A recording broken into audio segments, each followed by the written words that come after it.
Last week வாசிச்ச அந்த வசனத்தை வாசிங்க. ஜெனசிஸ் ஆதியாகமம் 25ஆம் அதிகாரம் 23ஆம் வசனம். Genesis chapter 25 verse 23. அதற்கு கர்த்தர், 2 ஜாதிகள் உன் கர்ப்பத்தில் உண்டாயிருக்கிறது, 2 வித ஜனங்கள் உன் வயிற்றிலிருந்து பிரியும், அவர்களில் ஒரு ஜனத்தார் மற்ற ஜனத்தாரை பார்க்கிலும் பலத்திருப்பார்கள், மூத்தவன் இளையவனை சேவிப்பான் என்றார். போன வாரம் இந்த வசனத்திலிருந்து சில காரியங்களை பார்த்தோம். Last week we saw certain points from this verse. எப்படி ரெபெக்காளுடைய வயிற்றில் இரட்டை பிள்ளைகள் இருந்தார்களோ அதே போல நமக்குள் இரட்டை பிள்ளைகள் இருக்கிறது. How there were twins in the womb of Rebekah, even we have 2 different nations within us. அது யாரு சொல்லுங்க பார்க்கலாம். நமக்குள்ள அது ரெபெக்காள் வயிற்றில, நமக்குள்ள பாடி அண்ட் சோல். இன்னும் சரி, கொஞ்சம் தப்பு இருக்குது அதுல. Right. Flush and spirit. Very good. Flush and spirit. It's flesh and spirit. மாம்சமும் ஆவி. It's flesh and spirit. இந்த மாம்சமும் ஆவி யாக்கோபு ஏசாம் மாதிரி 2 பேரும் சண்டை போட்டு இருப்பாங்க நமக்குள்ள. Both flesh and spirit are like Jacob and Esau, and they will be striving with each other. அந்த ஃப்ளஷ்க்கு சினிமா பிடிக்கும். The flesh will like cinemas. இந்த உலகத்துல லேட்டஸ்டா என்ன ரிலீஸ் ஆகுதோ அது பிடிக்கும். Whatever comes out latest in this world, flesh desires after that. ஃப்ரெண்ட்ஸ்னா ரொம்ப பிடிக்கும். It likes friends. ஆடம்பரம்னா ரொம்ப பிடிக்கும். It likes wealth. ஆனா இந்த ஆவி, நமக்குள்ள இருக்கிற கர்த்தருடைய ஆவி, அவருக்கு என்ன பிடிக்கும்? But the Spirit of God which is within us, what do He like? நம்ம ஜெபிக்கணும்னு அவருக்கு பிடிக்கும். He likes us to pray. உண்மை சொன்னால் அவருக்கு பிடிக்கும். He likes when we speak truth. யாபேசுக்கு வந்தா அவருக்கு பிடிக்கும். யாபேசுக்கு வந்தா இந்த if you come to the Jabez or this youth meeting, he likes it. அப்போ இந்த ரெண்டுமே இப்ப 2 பேரும் சத்துரு. And these 2 are enemies to each other. இப்ப இங்க வந்தா யாக்கோபு ஜெயிச்சிரணும். When you come here, Jacob became victorious. யாக்கோபுனா நமக்கு யாரு? Who is Jacob for us? ஆவி. It's the Spirit of God. ஆவி ஜெயிக்கிறார். அந்த ஆவியானவர் ஜெயிக்கிறார். அப்போ நமக்கு ஜெபிக்கணும், திருந்தணும், பரிசுத்தமா இருக்கணும், அந்த மனசு இங்க வந்தாரு. When you come here, you have a spirit like Jacob. It's a Spirit of God. You have a mind that I should pray, I should be always victorious. வெளியே போனா ஏசா ஜெயிக்கிறான். When you go outside, Esau become victorious. சர்ச்சே மறந்துறோம், Bible மறந்துறோம், ஜெபம் மறந்துறோம், இயேசப்பா வருகை மறந்துறோம், நரகம் மறந்துறோம், பரலோகம் மறந்துறோம், ஜாலியா இருப்போம். அது அப்புறம் பாத்துக்கலாம். We will be in all pleasure. Once you go outside, you forget the church, you forget prayer, you forget Bible, you forget about heaven and hell. அப்போ இந்த ஏசா வெளியே போகும்போது ஏசா அவன் தான் டாமினேட் பண்றான், அவன் தான் ஆளுகை செய்கிறான். When you go outside of the presence of God, it is Esau who dominates or supersedes. அப்போ அவன் நமக்கு சில தப்பான காரியங்களை இந்த ஏசா சொல்லி கொடுப்பான். And this Esau will teach you all wrong things. ஒருவர் இப்படி சொன்னார். Once a person said like this, ஒருவன் பாவத்தில் பிடிபட்டால், if someone is caught in sin, இனி பண்ணாத, ஜாக்கிரதையா இரு, இனி நான் மாட்டேன் அவ்வளவுதான், நீ மாட்டினா அவ்வளவுதான் அப்படி எச்சரித்தால், if you caution him, warn him, saying if at all you are caught once again, then you will be in trouble. அவனுடைய உள்ளம் இனி பாவம் செய்ய கூடாதுன்னு சொல்லாது. அவனுடைய உள்ளம் இனி பிடிபடாம எப்படி பாவம் செய்யலாம்னா அது வகை தேடிட்டு இருக்கு. His heart will speak to him saying not to do sin, but rather how to do a sin without being get caught. இதுதான் திருட்டு உள்ளம் நம்முடைய உள்ளம். This is like deceiving. ஒருவர் இப்படி சொன்னார். Once a person said like this, ஒரு பாவம் செய்கிற ஒரு திருடனை நம்ம படிப்பாட்டி ஸ்கூல்ல படிக்க வச்சு இனி திருடாதே என்று அவனுக்கு படிப்பறிவை கொடுத்தால், if you educate a thief and teach him that he should not sin or steal anymore. சின்ன பையன், அவன் திருட, சின்ன வயசுல இருந்து என்ன பண்ணுவான் தெரியுமா? அவன் வீடு ரயில்வே ட்ராக் பக்கத்துல இருக்கு. அந்த ரயில்வே ட்ராக்ல இருக்க நட்டு போல்ட் எல்லாம் கழட்டிட்டு வெயிட் போட்டு வித்துறதான திருடவன். There was a small boy and his house was next to a railway track. He used to steal all the nuts and bolts from the track and he will sell it. அவனை ஒரு நாள் பிடிச்சு, one day he was caught. என்ன பண்றான்? ஒரு அடி அடிச்சு. They gave him a thrashing and said, what are you doing? ஸ்கூலுக்கு போய் நீ ஒழுங்கா படி. And they scolded him saying, go to the school and learn properly. +2 படிச்சு டிகிரி முடிச்சிட்டான். He went to +2, then he was educated and he was a degree holder. நல்லா படிச்சிருக்கான். And he was a good learned man. இப்போ என்ன நடக்கும் தெரியுமா? Now do you know what will happen? Bolt nut மட்டும் திருட படிச்சவன் அறிஞ்சவன் இப்போ படிச்சு முழு ரயில்வே ட்ராக்கையும் திருட ஆரம்பிச்சவன். Instead of a person who was stealing just the bolts and nuts of the railway track, after learning, now he has started stealing the tracks itself. அப்போ இதுதான் படிப்பு நம்மை மாற்றாது, இன்னும் தந்திரசாலிகளா தான் மாறும். This is how education cannot change us, but rather it will make us more cunning. இதான் நமக்குள்ள இருக்கிற ஏசா.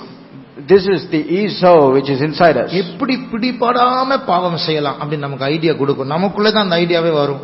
It will give us an idea of how to do a sin without getting caught. ஒரு வாலிப பிள்ளை இருந்தா. There was a young girl. அவளுக்கு இன்டர்நெட்னா ரொம்ப பிடிக்கும். And she is very fond of internet. எப்போ இன்டர்நெட் போவா தெரியுமா? Do you know when she will go to watch internet?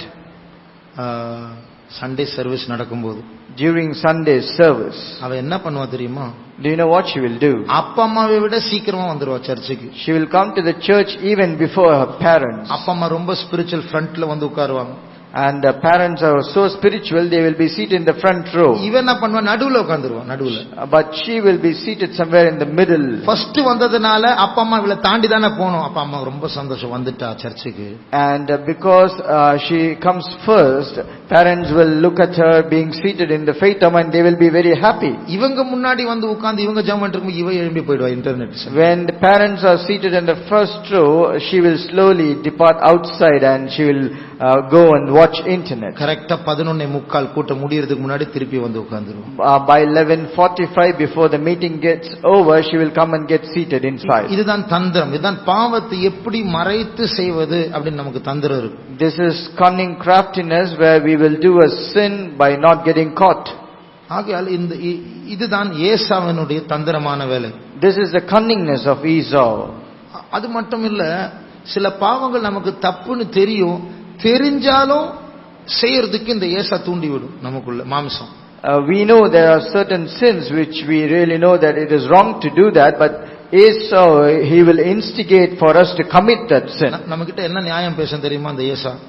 Do you know what justice this Esau will speak? நான் இப்ப ரொம்ப பரிசுத்தம் காட்டுறேன், அந்த ஆளு பாரு, இந்த ஆளு பாரு, அந்த பிலிவர் பாரு, அவங்களா தான் பண்ணிட்டு இருக்கிறாங்க, இதெல்லாம் போய் பண்ணு, ஒன்னும் தப்பு இல்லை. Don't act as if you are too much holy. Just look at this person, that believer. They are all doing the same thing, so it is nothing wrong for you to do it. இல்லை என்றால் நீ இப்ப வாலிபன் தானே, கொஞ்சம் 2-3 வருஷம் நீ செய், அதுக்கப்புறம் நீ சரி மாறிக்கும். Otherwise he might counsel in different ways, saying right now it's your youth and you are very young, you can do all these things for a few years, then you can correct yourself. ஒரு RC father என்கிட்ட வந்தார். Once an RC father, he came to me. அவர் சொன்னார், நான் வந்து ஃபாதரை விட்டு வெளியே வந்துட்டேன் ஐயா. And he said, I left the fellowship and came outside. ஏன் வந்தீங்க? I asked him why. எனக்கு ரொம்ப இச்சை போராடுனது, என்னால பரிசுத்தமா இருக்க முடியல. Because lust is striving against me and I cannot lead a holy life. அப்ப எனக்கு மேல இருக்கிற ஃபாதர்ஸ் கிட்ட நான் போனேன். நான் And I went to the fathers who are above me. அவங்க கிட்ட சொன்னேன், எனக்கு இச்சை போராட முடியல, என்ன பண்ணணும்? And I asked them a suggestion that I couldn't overcome lust, what should I do? அவங்க என்ன சொன்னாங்க தெரியுமா? Do you know what the answer was? உங்களை அமெரிக்காக்கு அனுப்புறோம். We will send you to America. 2 வருஷம் ஃபுல்லா என்ஜாய் பண்ணிட்டு வா, சரியாயிடும். And for 2 years you enjoy yourself fully and come back, then everything will become okay. இப்படி சொன்னதனால தான் வெளியே வந்துட்டாரு. இது அவர் ஃபாதர் சொல்ற ஆலோசனை. And he was so much angered about the reply he got. Is this something which a father will say? And he left and came out. இன்னொரு நன் அவங்களுக்கு பரிசுத்தமா இருக்க முடியல, அவங்க மேல இருக்கிற மதர் சுப்பீரியர் கிட்ட கேட்டான், அதனால பரிசுத்தமா இருக்க முடியல, என்ன செய்யறது? There was a nun, she was unable to lead a holy life, so she went to her mother superior and asked the counsel of how to lead a holy life. Mother சொன்னாங்க, 40 நாள் நல்லா கடிச்சு control பண்ணு, அதுக்கப்புறம் சரியாயிடும். And mother superior advised her, saying, bite your teeth and resist yourself for 40 days. Control for 40 days. Control yourself for 40 days and you shall emerge victorious. 40 நாள் பல்ல கடிச்சிட்டு கண்ட்ரோல் பண்றதுனால ஜெயம் வராது, பல்லு தான் போகும். If you keep biting your teeth for 40 days, instead of becoming victorious, you will lose your teeth. இது ஏசா அந்த மாம்சம் கொடுக்கிற தவறான ஆலோசனைகள் பாரு. These are the wrong counsel given by Esau. இதுல யாக்கோபுக்கு விரோதமா ஆவிக்கு விரோதமா போராடுகிற தந்திரமான சத்துருக்கள். These are the cunning, crafty enemies that are striving against Jacob. இந்த ஏசா என்ன பண்ணனா, அந்த சர்ச், பைபிள், ஊழியக்காரங்க, பிரசங்கம், பாட்டு, சண்டே சர்வீஸ் போர் அடிக்குது. Esau will say the Sunday service, church, singing, worshipping, reading Bible, all these are a boredom. ஒரு வாலிப பிள்ளை சொன்னா, Once a young girl said like this, brother, எங்க சபையில இருக்கிற அந்த ஊழியக்காரர் என்ன கத்துற சண்டே சர்வீஸ்ல என்னால தூங்க கூட முடியல அப்படின்னு. And the brother in charge in my faith home, she is shouting so much that I am unable to sleep. ஆண்டவருடைய கிருபையினால அந்த வாலிப பிள்ளை இப்ப ஊழியத்துல இருக்கிறார். By the grace of God, that a young girl, she is a minister of God right now. ஏசாவுடைய தந்திரங்களை பாருங்க. Just look at the craftiness of Esau. அப்போ இந்த ஏசாவை ஜெயிக்க வேண்டும் என்றால் என்ன செய்ய வேண்டும்? What do we have to do to overcome Esau? மூத்தவன் இளையவனை சேவிக்கணும். ஏசா சொந்த ஐடியா கொடுக்க கூடாது. வெளியே போன உடனே வேற உபதேசம் பேசக்கூடாது. யாக்கோபு சொல்றதை செய்யணும். அதுக்கு என்ன பண்ணலாம்? Esau should not give his own advice, rather he has to submit or obey the elder, which is the spirit of God. So what we should do for that? அதாவது இங்க உட்காரும் போது நம்ம பரிசுத்தமா இருக்கணும், பாவம் செய்யக்கூடாது, பொருத்தனைகளை நீ சினிமா பார்க்க கூடாது, கெட்ட வார்த்தை பேசக்கூடாது, என் ஃப்ரெண்ட்ஸ் கெட்ட ஜோக் சொன்னா கூட நான் சிரிக்க கூடாது, இப்படி எல்லாம் நம்ம தீர்மானம் பண்றோம். When we are seated here, we make different vows and we think in our mind, we plan that we should not do wrong things, do not speak wrong words.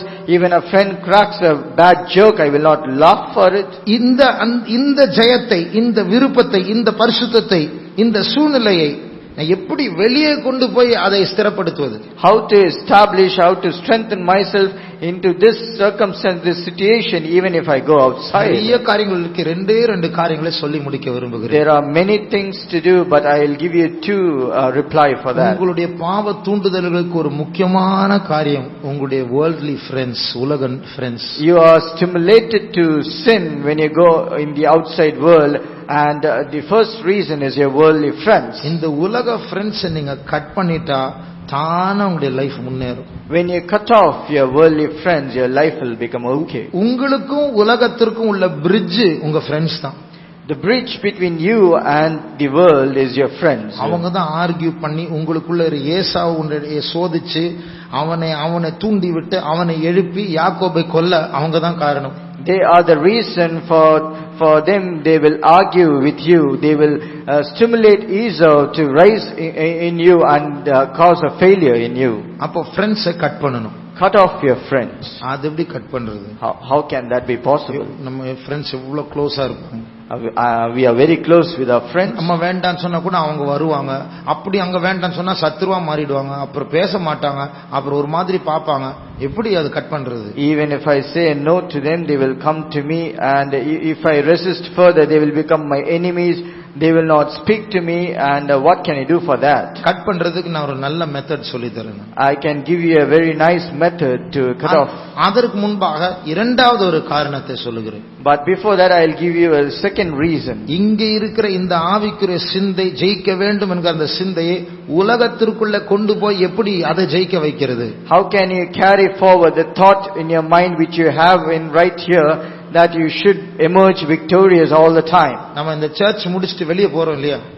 Right after the church is over, we are going outside. வெளியே போகும்போது Jesus கூட இருக்கிறதுக்கா எல்லா வாலிபர்களும் கண்டிப்பா தனியா ஜெபிக்கணும்.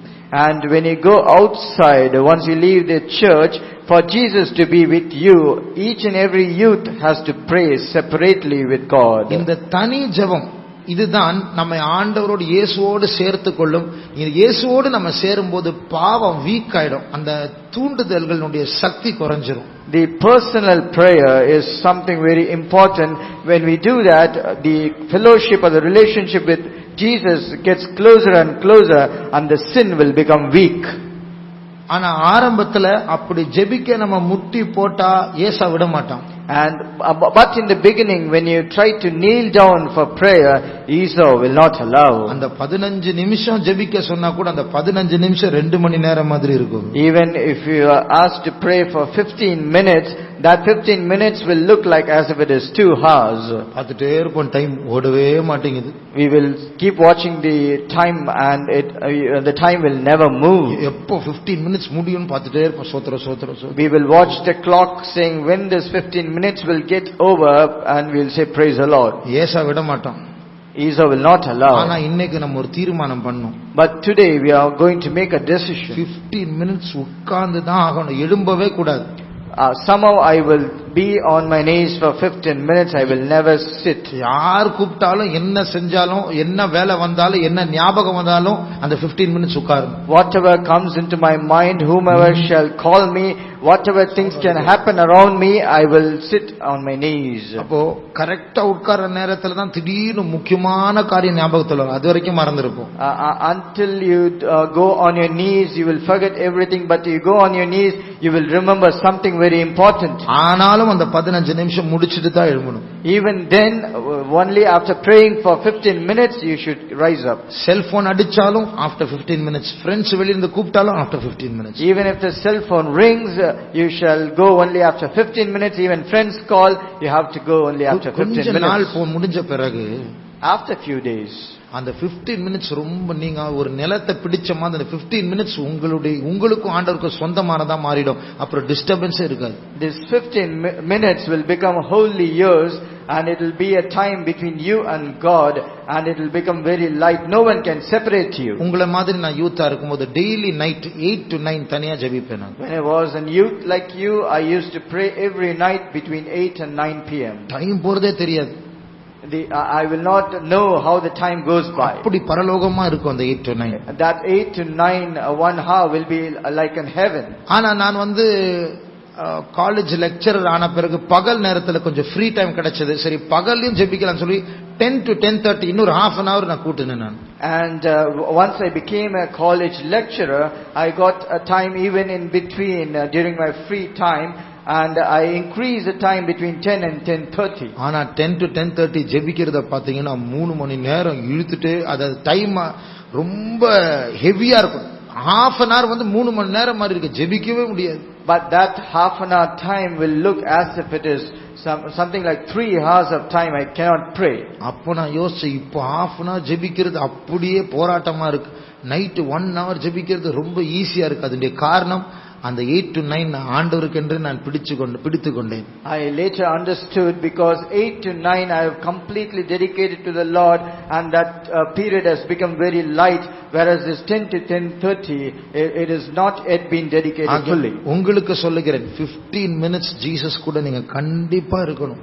And I tell you that you should at least spend 15 minutes with Jesus. இன்றைக்கு ஒரு பொருத்தனை பண்ணுங்க. Today you have to make a vow. உங்களுடைய வசதியின்படி அந்த 15 minutes காலையிலயோ மாலையிலயோ நைட்லயோ ஆனா 15 minutes ஜெபிக்கணும். According to the time available for you, either it's morning, afternoon or evening, you need to spend 15 minutes with Jesus. அதுல 15 minutesல ரெண்டு பாயிண்ட்காக ரெண்டு காரியங்களுக்காக ஜெபம் பண்ணா போதும். And in that 15 minutes it's sufficient if you pray for just 2 points.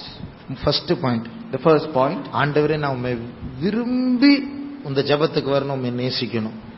Oh Lord, I should pray with all desire to you. இந்த 15 நிமிஷம் ஒரு நியாயப்பிரமாணமா இருக்காம உம்மோடு நான் விரும்பி செலவு பண்ற ஒரு டைமை மாற்றி தாருமா. This 15 minutes shall not be like a tradition or a law, but it should be something desirous. I should have a relationship with you. உம்மை நிறைய லவ் பண்ணணும் ஆண்டவரே. I should love you more and more. அதுக்கு ஜெபம் பண்ணணும். முதல் காரியம். This is the first point for which you have to pray. இரண்டாவது காரியம், the second point, நான் சொன்னேன்ல உங்க ஃப்ரெண்ட்ஸ் கிட்ட இந்த விடுதலை பெறணும் ஒரு மெத்தட் சொல்லி தரேன். I told you that I am going to teach you a method of cutting off your worldly friends. உலக பிரகாரமான ஃப்ரெண்ட்ஸ் உங்களோட க்ளோஸா இருக்கிறவங்க அப்படி ஒரு லிஸ்ட் போடுங்க. You make a list of all the worldly friends who are friendly with you. அவங்க எல்லாருக்கும் ஒரு 30 ஸ்தோத்திரம் பண்ணுங்க daily. and daily offer 30 praises for each and every one. அது 10 பேரோ 20 பேரோ ஸ்தோத்திரம் 30 ஸ்தோத்திரம் பண்ணுங்க. Whether it's 10 or 20, that doesn't matter, but offer 30 praise for each person. கொஞ்ச நாள்ல நீங்க ஒரு காரியம் பாப்பீங்க. In very few days you will see a change. எதுக்கு ஸ்தோத்திரம் பண்ணீங்க தெரியுமா? ஆண்டவரே என்னை விட்டு போகணும் அப்படி இல்ல, அவர்களை ரட்சியும் ஆண்டவரே அப்படி ஸ்தோத்திரம் பண்ணுங்க. You should praise the Lord, not for them to leave you, but rather God should save them. இப்படியே ஸ்தோத்திரம் பண்ணும்போது உங்களுக்கு அவங்களை பற்றி ஒரு பாரம் வரும். When you keep praising like that, you will have a burden concerning their soul. அது வரைக்கும் சினிமா கதைகளை சொல்லிட்டு இருப்போம், கெட்ட வார்த்தைகளை பேசிட்டு இருப்போம், சினிமா படத்தை ஒரே செல்போன்ல பார்த்துட்டு இருப்போம். ஆனா இப்படி ஸ்தோத்திரம் பண்ண உங்களுடைய ஃப்ரெண்ட்ஸ் உடைய ஆத்மாவை பற்றி உங்களுக்கு ஒரு உத்தரவாதம் பாரம் வந்துரும். Until that day you will be watching cinemas and cell phone, sitting together, you will be cracking some jokes, but after started praising for each and every person, you will have a burden concerning their soul. ஆண்டவரே அவர்களை ரட்சியும் ஜெபிக்க ஆரம்பிச்சீங்கல, இப்போ வெளியே போய் அவங்களை contact பண்ணி எப்படியாவது இயேசு பற்றி சொல்லணும் அப்படின ஒரு பாரம் வரும். Because you have started praying, oh Lord, somehow save them. Now you will have a burden that once you go outside, oh Lord, somehow save them. இப்படி ஜெபிக்கும்போது one of two things will happen. ரெண்டில் ஒரு காரியம் நடக்கும். Once you start praying like this, one of these two things will happen. இயேசு பற்றி சொல்ல ஆரம்பிக்கும்போது, when you say about Jesus, ஒன்னு கூட வருவாங்க, either they will come with you, லாபம், that's gain, இல்லனா போடா லூசு பைத்தியம் சொல்லிட்டு போய்டுவாங்க. Otherwise they will rebuke you saying you are mad and they will leave you. அதுவும் லாபம். Even that is a gain. போய்ட்டாங்க. Because their worldly friends have left you. நம்ம இழுக்கிறதுக்கு ஆள் இல்லை, இப்போ அது போதும். At least there is no one to corrupt us. அதனால இதை நீங்க கண்டிப்பா செய்யணும். 15 minutes. For sure you need to do this 15 minutes each day. நம்முடைய கண்களை மூடுவோம். Let's close our eyes. கண்டிப்பா உங்க லைஃப்ல யாக்கோபு ஆவியானவர் ஜெயிக்க வேண்டும் என்றால், for sure if the spirit of God which is Jacob should emerge victorious, அந்த ஏசாவை கீழ்ப்படுத்த வல்லமை பெற வேண்டும். we need strength in order to subdue Esau. ரெண்டு காரியம், டெய்லி 15 minutes ஜெபிக்கணும். For two things we need to pray 15 minutes. இயேசுவே உம்மை அதிகமாய் நேசிக்க வேண்டும். Oh Jesus, I should love you more and more. இரண்டாவது ஃப்ரெண்ட்ஸ் உடைய பெயர்களை எழுதி அவங்களுக்கு டெய்லி ஒரு 30 ஸ்தோத்திரம் பண்ண வேண்டும். Secondly, we need to write the name of all the friends and offer 30 praise for each person. உங்களுக்கு ஆப்ஷன் இல்ல, இது கம்பல்சரியா பண்ணணும். This is not an option for you, it is compulsory. நான் செய்ய போகிறேன் என்று சொல்லுகிற கரங்களை உயர்த்துங்கள். Those who say I am going to do this, please put up your hands. செய்துதான் ஆக வேண்டும். You have to do it. ஆகையால் கரங்களை உயர்த்துங்கள். So everyone should lift your hands. இதுக்கு மேல ஜெபிக்கிறவங்களுக்கு பிரச்சனை இல்லை, ஆனால் ஜெபிக்காதவர்களுக்கு இது ஒரு ஆரம்ப கட்டளை. Those who are already praising or praising more, it is good, but for those who have not done this, it is an order for them. ஒவ்வொரு நாளும் 15 நிமிடம் கர்த்தர் கிருபை தருவாராக. Every day 15 minutes God will give you sufficient grace. கர்த்தர் அந்த கிருபை தர முடியா, கரங்களை உயர்த்தினவர்களுக்கு அந்த கிருபை தர வேண்டும். அதற்காக ஸ்தோத்திரிப்போம். ஸ்தோத்திரம் ஸ்தோத்திரம் ஸ்தோத்திரம் ஸ்தோத்திரம் ஸ்தோத்திரம் ஸ்தோத்திரம் ஸ்தோத்திரம் ஸ்தோத்திரம் ஸ்தோத்திரம் ஸ்தோத்திரம் ஸ்தோத்திரம் ஸ்தோத்திரம். நமக்குள் இருக்கிற ஆவியானவர் ஜெயிக்க வேண்டும். அதற்காக ஸ்தோத்திரிப்போம். ஸ்தோத்திரம் ஸ்தோத்திரம் ஸ்தோத்திரம் ஸ்தோத்திரம் ஸ்தோத்திரம் ஸ்தோத்திரம் ஸ்தோத்திரம் ஸ்தோத்திரம். இயேசு அதிகமாய் நேசிக்க வேண்டும். அதற்காக ஸ்தோத்திரிப்போம். ஸ்தோத்திரம் ஸ்தோத்திரம் ஸ்தோத்திரம் ஸ்தோத்திரம் ஸ்தோத்திரம் ஸ்தோத்திரம். நம்முடைய ஃப்ரெண்ட்ஸ் எல்லாரும் ஆண்டவர் ரட்சிக்க வேண்டும். அதற்காக ஸ்தோத்திரிப்போம். ஸ்தோத்திரம் ஸ்தோத்திரம் ஸ்தோத்திரம் ஸ்தோத்திரம் ஸ்தோத்திரம் ஸ்தோத்திரம் ஸ்தோத்திரம். அவர்கள் மத்தியில் இயேசுவை பற்றி சொல்ல கர்த்தர் தைரியத்தை தர வேண்டும். அதற்காக ஸ்தோத்திரிப்போம். ஸ்தோத்திரம் ஸ்தோத்திரம் ஸ்தோத்திரம் ஸ்தோத்திரம் ஸ்தோத்திரம். இங்க இந்த யூத் மீட்டிங்க்கு வராத நம்முடைய சபையை சேர்ந்த எல்லா வாலிபர்களை கர்த்தர் கொண்டு வர வேண்டும். அவர்களோடு பேச வேண்டும். சிலர் எல்லாம் ஓடி போறாங்க மீட்டிங் முடிச்ச உடனே. கர்த்தர் அவர்கள் எல்லாரையும் சந்தித்து கொண்டு வர வேண்டும். அதற்காக ஸ்தோத்திரிப்போம். ஸ்தோத்திரம் ஸ்தோத்திரம் ஸ்தோத்திரம் ஸ்தோத்திரம் ஸ்தோத்திரம் ஸ்தோத்திரம் ஸ்தோத்திரம் ஸ்தோத்திரம் ஸ்தோத்திரம் ஸ்தோத்திரம். கர்த்தாவே, நீ தந்ததான இந்த நல்ல நேரத்துக்காக ஸ்தோத்திரம். வந்த உம்முடைய பிள்ளைகளை நீர் பொறுப்படுத்த ஆசீர்வதியும். பரிசுத்த வாழ்க்கையை செய்ய உம்முடைய பிள்ளைகளை நீர் பலப்படுத்தும் ஆண்டவரே. எங்கு சென்றாலும் உமக்கு சாட்சியா இருக்கும்படியாக அவர்களுக்குள் இருக்கிற யாக்கோபு ஆவியானவர் ஜெயிக்கும்படியாக அதற்கேற்ற வேறுபாட்டின் ஜீவியத்தை தர வேண்டும். பிரெஞ்சிலிருந்து பிரித்து அவர்களை நம்முடைய சமூகத்திற்குள் வரும்படியாக அவர்களை ஞானத்தினால் வல்லமையினால் நிரப்பும், காத்துக்கொள்ளும். இயேசு நாமத்தில் வேண்டிக் கொள்கிறோம் பிதாவே, ஆமென். என் ஆத்துமாவே கர்த்தரை ஸ்தோத்திரி, என் முழு உள்ளமே பரிசுத்த நாமத்தை ஸ்தோத்திரி. என் ஆத்துமாவே கர்த்தரை ஸ்தோத்திரி, அவர் செய்த சகல உபகாரங்களையும் மறவாதே. ஆமென். அல்லேலூயா.